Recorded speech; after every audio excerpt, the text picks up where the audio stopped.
Hello everyone. हम value addition की series में GS2 डिस्कस कर रहे थे, तो उसी सीरीज को आगे बढ़ाते हुए हम आज इंडिया और फ्रांस के जो अपने अपने संविधान है, कॉन्स्टिट्यूशन है, उसमें सिमिलरिटी क्या है, पहला ये डिस्कस करेंगे। तो दोनों के जो संविधान हैं, दोनों रिपब्लिक्स हैं, रिपब्लिक कंट्री हैं दोनों, इक्वालिटी, फ्रेटर्निटी, लिबर्टी इस आइडियल को फॉलो करते हैं।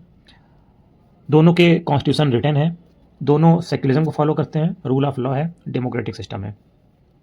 अगर इंडिया और यूएस के कॉन्स्टिट्यूशन की बात करें, उसमें क्या क्या सिमिलरिटी है, तो दोनों रिटन कॉन्स्टिट्यूशन है, फेडरल सिस्टम है, फंडामेंटल राइट्स हैं, सेपरेशन ऑफ पावर है, इम्पीचमेंट ऑफ प्रेसिडेंट का प्रोविजन है, ऑफिस ऑफ वाइस प्रेसिडेंट है, इंडिपेंडेंट जुडिशरी है, बाई कैमरल लेजिस्लेचर है, मतलब कि 2 सदन है, 2 हाउस है।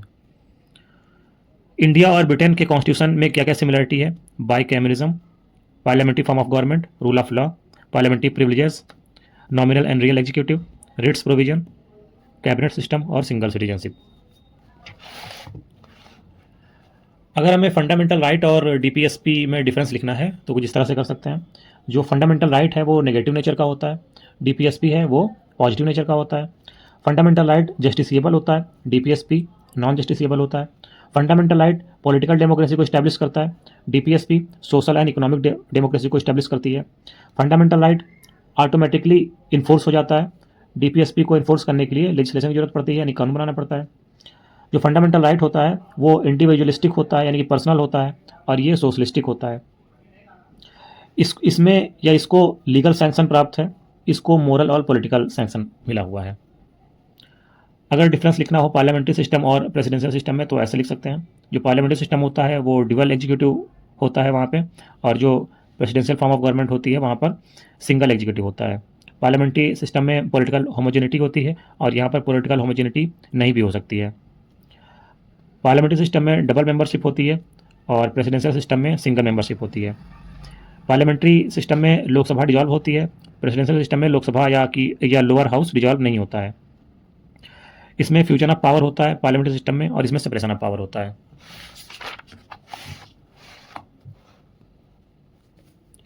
फेडरल गवर्नमेंट के फीचर कौन कौन से हैं, तो dual government, written constitution, division of power, supremacy of constitution, rigid constitution, independent judiciary, bicameral legislature. Indian president और अमेरिकन प्रेसिडेंट के जो वीटो पावर होती है उसमें डिफरेंस क्या होता है, तो जो इंडियन प्रेसिडेंट होता है उसके पास ये 3 वीटो पावर होती हैं, एब्सोल्यूट, सस्पेंसिव, पॉकेट। जो अमेरिकन प्रेसिडेंट होता है उसके पास 4 वीटो पावर होती हैं, एब्सोल्यूट, सस्पेंसिव, पॉकेट और क्वालिफाइड। यानी जो क्वालिफाइड वीटो पावर होती है वो एक एक्स्ट्रा होती है अमेरिका के प्रेसिडेंट के पास में। तो इस तरह से कुछ उसका फिगर बना सकते हैं। ऑब्जेक्टिव ऑफ कॉन्स्टिट्यूशन, हमारे कॉन्स्टिट्यूशन का ऑब्जेक्टिव क्या है, जस्टिस, इक्वालिटी, फ्रेटर्निटी, लिबर्टी। अब रिट जुरिस्डिक्शन की बात करते हैं, तो सुप्रीम कोर्ट और हाई कोर्ट के रिट जुरिस्डिक्शन को इस तरह से हम बना सकते हैं। जो सुप्रीम कोर्ट का रिट जुरिस्डिक्शन होता है वो सिर्फ फंडामेंटल राइट को इन्फोर्स करने के लिए यूज किया जाता है, और ये पूरे देश में थ्रू आउट कंट्री में यूज हो सकता है।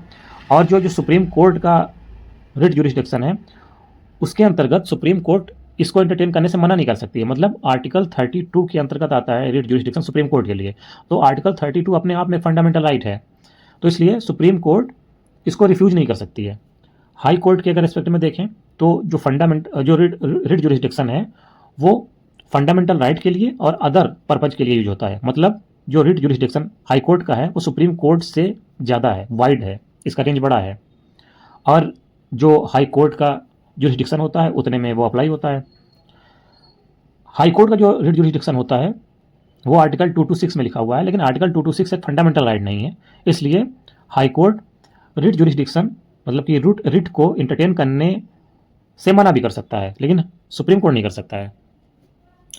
डायरेक्टिव प्रिंसिपल्स कौन कौन से हैं अपने इंडियन कॉन्स्टिट्यूशन में लिखे हुए, तो socialistic, Gandhian, liberal, intellectual. Actually में ये हमारे संविधान निर्माताओं ने संविधान में लिख के नहीं दिया था, ये बाद में कैटेगरी बनाई गई है। फंडामेंटल राइट और डीपीएसपी एक दूसरे के पूरक हैं। फंडामेंटल राइट है वो जस्टिसिएबल है, और जो डीपीएसपी है वो नॉन जस्टिसिएबल है। अगर हम बोलते हैं टेरिटरी ऑफ इंडिया तो उसका मतलब ये 3 चीज़ होती हैं, स्टेट्स, यूटी, एक्वायर्ड रीजन। लेकिन जब हम बोलते हैं यूनियन ऑफ इंडिया तो इसका मतलब होता है सिर्फ स्टेट, मतलब union of India territory of India का पार्ट है।